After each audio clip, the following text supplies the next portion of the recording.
Hi పిల్లలు, welcome to my channel. ఈరోజు మనం 5th class maths magic work book semester 2లో 8th చాప్టర్ ఫ్రాక్షన్స్లో ఉన్న వర్క్షీట్ 12ని ఏ విధంగా సాల్వ్ చేయాలో నేర్చుకుందాం. సబ్ టాపిక్ డెసిమల్ ఫ్రాక్షన్స్, దశాంశ భిన్నాలు.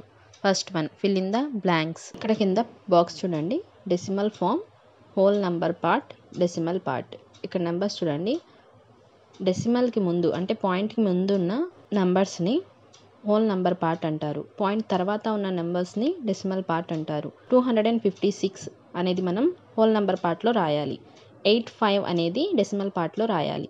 తర్వాత 819 అనేది హోల్ నంబర్ పార్ట్లో రాయాలి. 201 అనేది డెసిమల్ పార్ట్లో రాయాలి. 951 అనేది హోల్ నంబర్ పార్ట్లో రాయాలి. 427 అనేది డెసిమల్ పార్ట్లో రాయాలి. సెకండ్ వన్ చూడండి, 425.287 రైట్ ఇన్ వర్డ్స్. అక్షరాలలో రాయండి. 425.287.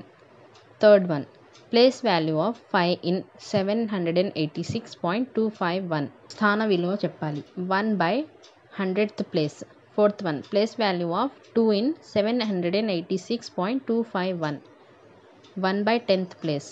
Fifth one, place value of 1 in 786.251. 1/1000th place. Sixth one, fractions having denominators 10, 100, thousands are called decimal fractions.